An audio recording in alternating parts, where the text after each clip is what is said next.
Well, first of all, we recognize that the engine of the BC economy is small business, and you'll see in our platform that we really take a look at the structure of how taxation is occurring. You'll see in our platform that we really are putting small business first, and you'll also see that when we outline our taxation plan, that it's a fair way. We've got a very cumbersome taxation system with all boutique tax credits, etc. Also, I would argue that people need to recognize that the strength of a diverse economy is when you actually provide an environment that rewards and encourages innovation and creativity. What we have here in BC, and what we recognize in the party, is we are the most beautiful place in the world to live. And that is a key strategic area that we have that we need to build upon. We build upon that by ensuring that we protect that beautiful place to live. And we use it to attract industry in highly mobile sectors that can go anywhere. And we can offer these businesses something that other jurisdictions can't. That's access to boundless, sustainable energy, water, and wood. And that's another key strategic advantage that we have. And the third key strategic advantage that we have is our education system is second to none in the world. So when we take our three strategic advantages, BC Greens will outline a way forward that builds on our strengths rather than chases the weaknesses. You know, I'll pivot off to tell, you know, what I stood alone, for example, in the BC legislature, stood alone for 4 years, saying it is fiscally foolish to chase an LNG rainbow. That's simply not going to happen because of a global glut in natural gas supply. And you can go back and look on record in 2012. I've still got my PowerPoint presentations. We knew that the Isthmus of Panama was widening. We knew there was infrastructure on the US coast. We knew that Australia had production coming on stream. We knew that Russia was signing agreements with Asia. And sure enough, it panned out. And so what has happened there, you know, is that the BC Liberals have picked a winner. They've picked a winning sector, and they've picked winning companies in the winning sector. The role of government is not to pick winners and losers. It's there to create an environment that incentivizes and allows innovation to flourish. That's what the BC Greens will do.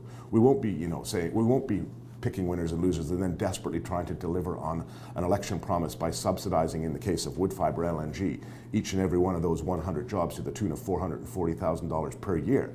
That's ludicrous. In terms of a public subsidy for an industry that would not otherwise be here. But what we would do instead is provide the framework for innovation and creativity to flourish. So there's a couple of things here.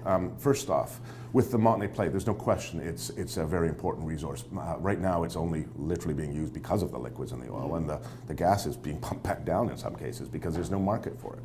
So my position is let the market determine the conditions. Let the market determine if that truly is the resource, the next resource that's coming out of the ground.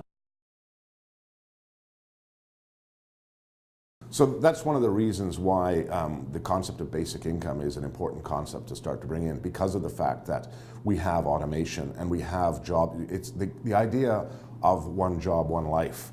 You know, we start in the 50s where dad goes to work in a union job, mom stays home, and away you go. And then mom and dad went to work in union jobs, you know, they had daycare. And now that's kind of changing. It's like some people have jobs and then they switch to other, they move gig jobs, etc. So that as we've moved towards that transition, especially through automation, we need to have that safety net. I would argue that affordability is a key barrier to technological growth, particularly in Vancouver, which is why the investment in broadband is critical, and starting to empower communities outside of BC, outside of Metro Vancouver and Victoria, to actually, you know, bring the tech sector together with the resource sector. I come to Prince George. You know, whether we win seats in Prince George or not doesn't matter. What I do know is that has a strategic advantage over pretty much any other West Coast jurisdiction because it's cold there. And it's got just, if you connect Chetwynd nearby, you got broadband redundancy, and you could have major data centers there. You bring data storage centers there, like the Google centers or the other centers. You start to enable a tech sector, and then the tech sector spills over into, you know, resources. People are innovative. You give people the opportunity to be innovative and creative, and they'll respond. And we have a whole record of human history in that regard. So tech employs way more people than the resource sector. We all know that, and they're typically higher paying jobs. One of the things that you'll see emerge in our platform is that what tech does need a little more support. What we do in Canada, in Vancouver, is we're very good at taking the idea to the 50-person company and then selling it, and it moves to California. That's great for the people who had the idea, and it creates wealth for them. It's not so great for the sustenance of, we shouldn't just be incubators for other companies. We need to actually keep them here. And people like Hootsuite have made a strategic decision to stay in Vancouver. They don't have to, but they do. And so there needs to be some ways to actually nurture these people to stay here, provide some areas of angel investing and things like that. There's a couple of aspects. Coming down Cambie Street from the airport on the way here, you're seeing how one of the ways that needs to address that. One of the ways is clearly supply. I do think that we have a problem well, first off,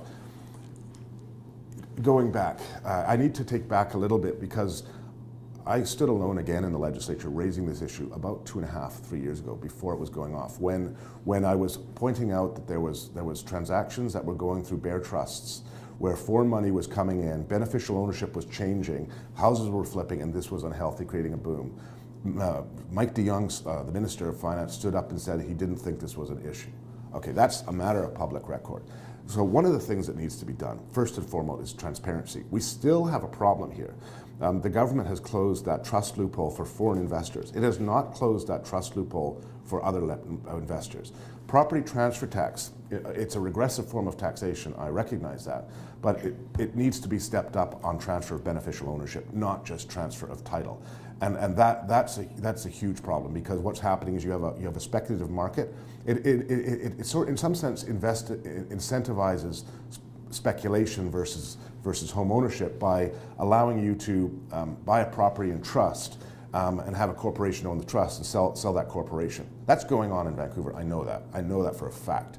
The second thing is I do agree with Mayor Robertson about the importance of vacancy tax. When we see the stories in Vancouver downtown of the massive investment in terms of that beautiful new architectural building where things are going for $1.7 million for a one-bedroom suite, and the comment is that many of these have been bought up as just vacant properties. There's a social cost by having a property in Vancouver and leaving it vacant. The social cost is one that can be dealt with and provide a source of revenue. So if you're a municipality and you have a vacancy tax, and Victoria's wanting it now too. And again, you would enable it, you wouldn't impose it. You would enable municipalities to do that. Uber, yes or no? I put in 2 private members' bill long before the BC Liberals did. I did this in May of last year. I introduced enabling legislation for ride sharing. How can you be viewed as a tech innovator if you're not willing to embrace tech innovation? The only reason why the Liberals, I mean, the tech sector we had a lot of support from the tech sector. The reason why the Liberals actually talk about maybe doing it sometime by December, maybe if they get elected, is because they saw that happening. And that's the difference between principled leadership versus political calculations. So my private members bill there for a matter of record from May of last year. And if you look what the Liberals announced, it's identical, except for one thing that I had in my first draft of the bill, which was to allow regular taxi cabs to pick up and drop off in any jurisdiction. And the reason why I took that out of the original version that I had was because of with ride hailing, it's very easy to determine how municipal taxes are allocated because you have an app that says where you pick up and where you drop off. In a regular taxi sense, it's much more difficult because unless you have the app systems in place, and that requires more. I mean, some of the cabs have apps here in Metro Vancouver, but not so much in other jurisdictions too.